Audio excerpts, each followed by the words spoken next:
Olá, tudo bom? Eu sou a professora Cláudia Lopes, professora de língua portuguesa do Colégio Força Máxima. E hoje, no capítulo 21, nós vamos falar sobre a regência verbal. Vimos na aula anterior o quão é importante quando as palavras estão unidas corretamente com a preposição. Então, vimos que isso influencia até no sentido. Então, regência, ela fala justamente qual preposição eu devo usar adequadamente com a minha palavra. E neste módulo, nós vamos ver a regência dos verbos especificamente. Vamos entender qual verbo deve se usar com cada preposição, ou às vezes nem precisamos utilizá-lo e fazemos isso no nosso dia a dia. Então, vamos estudar um pouquinho, vamos ter que memorizar esses verbos para poder entender o sentido deles quando utilizado com cada preposição, ou se você nem deve usar a preposição com aquele verbo específico. Vamos estudar os principais verbos. É óbvio, gente, que a nossa língua ela é rica e vocês sabem que possuem muitos outros verbos, mas vamos estudar os que são mais cobrados e os que são mais utilizados no nosso dia a dia. Vamos ver então quais são? Começar aí vendo quais são as figuras de construção ou figuras de sintaxe, como também pode ser chamada. Então, a gente tem que são, ocorre quando se quer atribuir maior expressividade ao significado, a lógica da frase é substituída pela expressividade que se dá ao sentido. Ficou sem acento aí, né, o dá. Então, o que vale aqui é o sentido, a expressividade, a criatividade da palavra, não somente a lógica. Então, a gente tem a elipse. A elipse, o termo fica subentendido. Eu não escrevo aquele termo, mas eu consigo identificar. Você vai perceber que a ausência, mas pelo contexto, pelo verbo, pelo sentido do que está ali em volta, você consegue entender o que é que está se falando.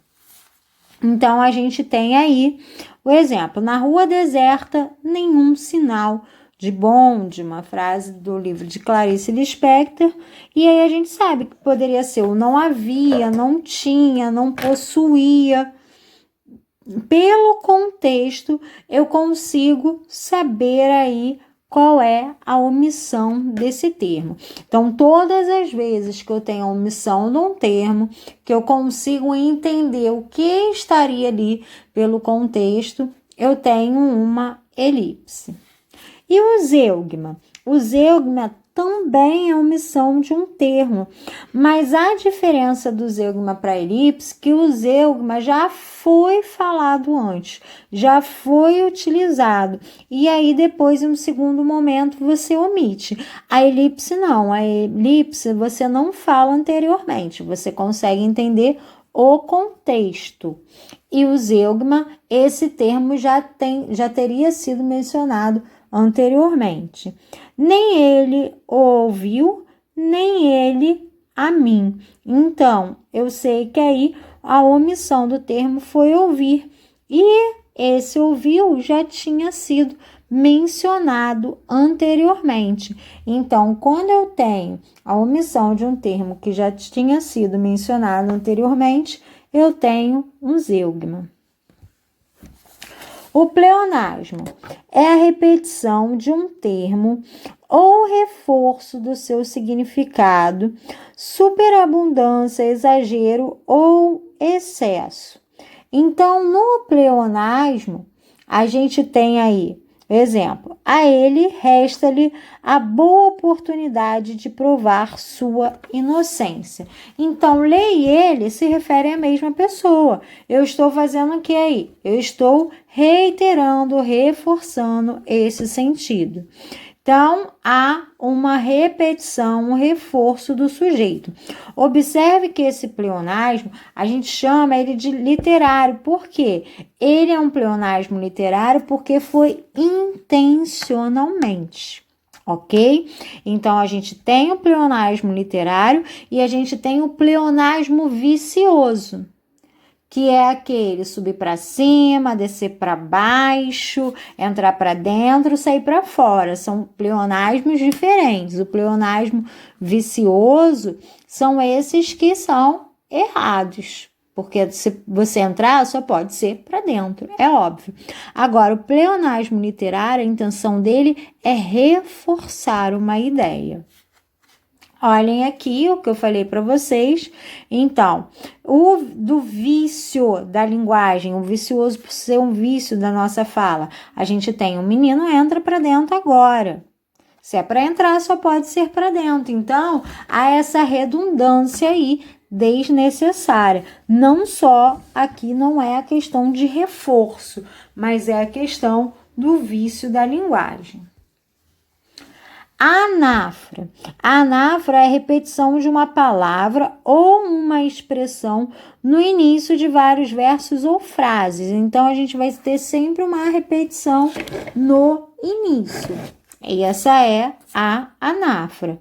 Olhem aí o exemplo. Se você dormisse, se você cansasse, se você morresse, essa repetição no início dos verbos, ela é a anáfora, tá? Esse é um trecho do poema E Agora, José, de Carlos Drummond de Andrade.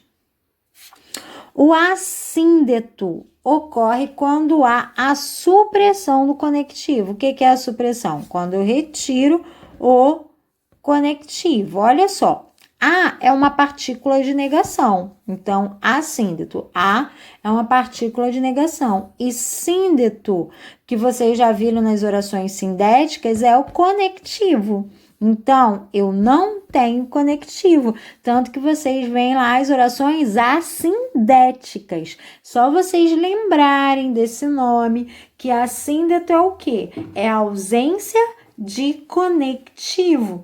Então, o ventos unia, as folhas caíam. É a mesma coisa que o ventos unia e as folhas caíam. Então, houve aí a omissão de uma conjunção. Quando a gente tem o assíndeto, por outro lado, a gente também tem o polissíndeto. Poli significa o quê? Muitos. Esse prefixo aí quer dizer que eu tenho muitos síndetos, muitos conectivos. Então, polissíndeto é quando ocorre a repetição do conectivo. As ondas vão e vêm, e vão, e são como o tempo, um trecho da música Sereia de Lulu Santos, que repetiu aí as conjunções. Então, se eu tenho muitas conjunções, se eu tenho repetição de conjunção, eu tenho polissíndeto. E a ausência de conjunção, assíndeto. A elipse e o zeugma aí. Vamos frisar essa comparação para que vocês não confundam. Vamos compará-los agora. Então, a elipse é a omissão de um termo que o contexto permite suprimir, em que subentende-se facilmente. E o zeugma é a omissão de um termo que já apareceu na frase. Então, olha o exemplo. Este prefácio, apesar de interessante, inútil. Você consegue entender que ele é inútil. Este prefácio, apesar de interessante, é inútil. Você teve aí o termo que foi omitido, mas que você consegue identificar pelo contexto. Observem agora o último exemplo. Nem ele entende a nós, nem nós a ele. Que aí seria, nem nós entendemos a ele. E a palavra entende já foi falado anteriormente. Então, se eu tenho a omissão de um termo que não foi falado, que eu só consigo identificar pelo contexto, é uma elipse. Se eu tenho a omissão de um termo que já foi falado anteriormente, é um zeugma. Olhem aí mais exemplo de anáfora para vocês, que é aquela repetição no início do verso da frase. O que será? A Flor da Terra, de Chico Buarque. A gente tem aí o que será, que será? que vive nas ideias, que cantam, que juram, que está na romaria, que está na fantasia, que está no dia, o que não tem decência, o que não tem censura, o que não faz sentido. Observem que há repetição do que no início dos verbos, que está e que não. Quando isso acontece no início, nós chamamos de anáfora. E quando acontece no final, repetição. Olhem lá o exemplo. Nem nunca terá, nem nunca terá. Então, no início, anáfora, no final do verso, repetição. Mais exemplo para vocês. Aí, a gente tem o sua, seu, seu, ainda, né, no poema de Carlos Drummond de Andrade, que a gente tem o seu pronome possessivo, né, seu, sua, e do outro lado, em se você, aí. Então, se você, ó, temos aí a conjunção, mas a repetição é toda a expressão se você. Então, aqui está falando que não é questão de polissíndeto, porque eu tenho a expressão ser você, ok? Vamos observar a tirinha. Primeiro ele começou a beliscar entre as refeições, depois a comer sanduíche entre as refeições, agora ele come refeições entre as refeições. Então, primeiro ele começou a beliscar entre as refeições, depois a comer sanduíches. Então, depois ele, né, passou a comer. Então, depois ele passou. Faltou aí o ele. Então, nesse segundo quadrinho, a gente consegue aí ver a omissão de um termo. E se esse termo já foi dito anteriormente, então eu tenho um zeugma. Vamos ver aí. A elipse. Na Terra, tanta guerra, tanto encanto, tanta necessidade aborrecia. Então, na Terra tinha tanta guerra, tanto engano, tanta necessidade, que isso aborrecia. Sou do sereno, sou poeta muito soturno. O zeugma, uma parte de mim é todo mundo, outra parte é ninguém. Então, aí faltou o de mim, que já tinha sido falado anteriormente. Ela aprecia a música e ele os esportes. Então, aí eu teria apreciar o esportes, ok? O hipérbato nós vamos falar depois, numa próxima aula. Descobridor dos 7 mares, navegador, eu quero. Depois a gente vai ver em mais um momento. Então, a gente tem aí, a tua raça de aventura quis ter a terra, o céu e o mar. A tua raça quer partir, guerrear, sofrer, vencer, voltar. A gente consegue observar que aí há ausência de conectivos. Então, se há ausência, eu tenho assíndeto, né? Eu não tenho aí quis ter a terra, o céu e o mar, guerrear, sofrer, vencer e voltar. Como eu não tenho aí os conectivos, então é uma questão de assíndeto. Olha mais uma vez a anáfora, coloquei aqui vários exemplos para que a gente possa ver e ir lembrando. Veio uma estrela tão alta, vi uma estrela tão fria, vi uma estrela luzindo na minha vida vazia. Era uma estrela tão alta, era uma estrela tão fria. Ela era uma estrela sozinha, luzindo no fim do dia. Então, tanto na primeira quanto na segunda estrofes, os 3 primeiros versos há anáfora. Há repetição aí no início do verso. Mais uma vez, comparar a elipse e zeugma para que fique bem gravado. Então, a gente tem na sala, apenas 4 ou 5 convidados. Quanta maldade na terra! Aquela hora quase deserta a praia de Botafogo. Observem que a gente consegue entender que na sala havia apenas 4 ou 5 convidados e que havia muita maldade na terra e aquela hora estava quase deserta a praia de Botafogo. Então a gente consegue ler o contexto e entender o que estaria ali. No Zeugma, ele prefere um passeio pela praia. Eu prefiro cinema. Então, a palavra prefere, que está faltando lá no final, ela já tinha sido pronunciada anteriormente. A manhã estava ensolarada, a praia cheia de gente. Então, a praia estava cheia de gente. O verbo já foi falado anteriormente e agora se omitiu. O caminho da verdade é direito e fácil, e o da falsidade é tortuoso e complexo. Então, a gente tem aí faltando o caminho que já tinha sido dito anteriormente. Olhem exemplos de pleonasmos viciosos aí que vocês têm. Hemorragia de sangue, gente, se hemorragia só pode ser sangue. 2 metades, se é metade, são 2, não tem mais, senão vai ser 1/3, 1/4. Ambos os dois, ambos são 2. Verdade, se é verdade, tem que ser verdadeira. Se é fato, é real, não existe fato mentiroso. Propriedade característica, né? Uma coisa é a mesma que a outra. Ninguém sai para dentro, só sai para fora, assim como também ninguém entra para fora, só entra para dentro. Assim como só consigo subir para cima. Encarar, né? Muita gente usa o termo encarar de frente. Gente, se é encarar, cara, só pode ser de frente, né? Encostar seria costas, mas encarar é de frente. Então, não há por que falar encarar de frente. Adiar para depois.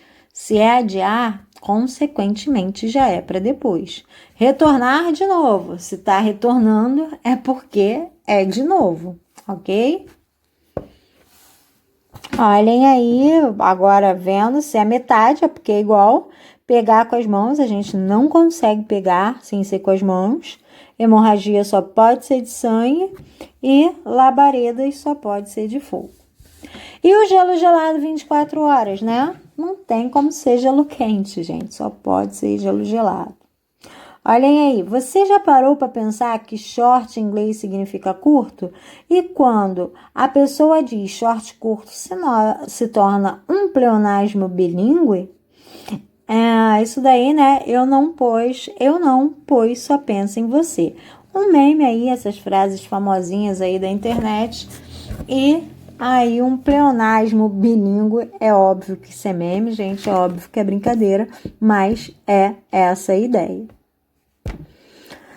Grávida que sobreviveu a acidente está viva. E aí, gente, isso é possível? Saiu lá no jornal, grávida que sobreviveu a acidente está viva. Se ela sobreviveu, né, gente, só pode estar viva. Não tem como dar errado. Sobreviveu, está viva.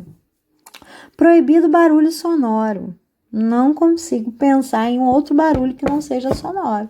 Só pode ser barulho sonoro, né? Olhem aí, esses aí são os casos de pleonasmo vicioso, tá? Não é o literário, não é a intenção de reforço, é o erro mesmo. Pleonasmo literário, também denominado pleonasmo de reforço, trata-se do uso de pleonasmo como figura de linguagem para enfatizar algo em um texto. Autores e músicos usam muito este recurso, mas os pleonasmos não são considerados vícios de linguagem, e sim pleonasmos literários. Olhem aí. Ó mar salgado, quanto o teu sal são lágrimas de Portugal. Então, mar só pode ser salgado, mas isso daí é um poema de Fernando Pessoa. E em seu louvor hei de espalhar o meu canto e rir o meu riso, né? Versos de Vinícius de Moraes, rir só pode ser riso, mas é um pleonasmo literário. E aí, na apostila de vocês, vamos ver lá como é que está falando capítulo 22, a gente tem elipse. Trata-se da omissão intencional de um ou mais termos em uma oração que pode ser facilmente identificados, seja pelos elementos gramaticais presentes ou o próprio enunciado no contexto. Olhem aí, na sala de aula, nenhum sinal dele. A gente sabe que não havia nenhum sinal dele, não tinha. Tínhamos certeza de que algo havia acontecido. Tínhamos, eu sei que é o nós tínhamos certeza. Agora, olha o zeugma. Consiste também na omissão de um termo, mas se refere a uma expressão que já havia sido expressa anteriormente. Olhem o exemplo. Eu já havia procurado em todo o primeiro andar. Iniciei a busca no segundo. Então, no segundo andar. Nós estávamos calma. Ela estava nervosa. Seria o estava aí, que se omitiu, estava na frente. O polissíndeto, lembre-se, poli muito, síndeto conjunção. Então, consiste na repetição dos conectivos de forma a coordenar vários termos de uma oração. Então, eu sorri, pulava e gesticulava até explodir de uma gargalhada nervosa. Então, se repetiu aí o conectivo, a conjunção aditiva e. O assíndeto, polissíndeto significa muito, a negação.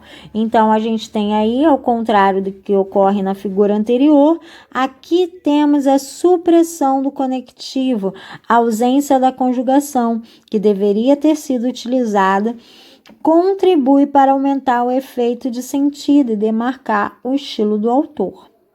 Ela falava alto, ele pedia silêncio. Nós deveríamos aí ter o ele, né? Não entendia, ele resmungava. Então, tirou-se aí o e colocou a vírgula.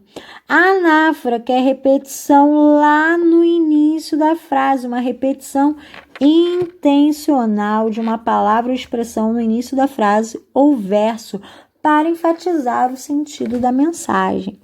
A gente tem, então, o riso era disfarce, o riso ocultava o choro, o riso escondia a dor. No pleonasmo, então, pleonasmo aí, lembrando que ele pode ser literário, que também pode ser chamado de estilístico, né, para dar estilo, ou o vicioso. E a gente tem o emprego de palavras redundantes para reforçar uma ideia. Então, a ideia aqui é de reforço. Ri um riso nervoso. Chorava um choro sentido. Note, entretanto, que quando a repetição do termo não ocorre de maneira intencional ou consciente, sem revelar uma função expressiva, o pleonasmo é considerado um vício de linguagem e deve ser evitado. Alguns exemplos aí, nós já vimos vários anteriormente, né? Subir para cima, descer para baixo, enfrentar de frente, surpresa inesperadas, labaredas de fogo. Prefeitura municipal também é um. Se a prefeitura ela é do município. Então, essas são as figuras que nós vimos hoje. Ok, galera? Até mais, até a próxima aula. Qualquer dúvida, nos vemos na nossa aula ao vivo e também você pode tirar sua dúvida comigo pelas redes sociais. Ok? Um beijo e até mais.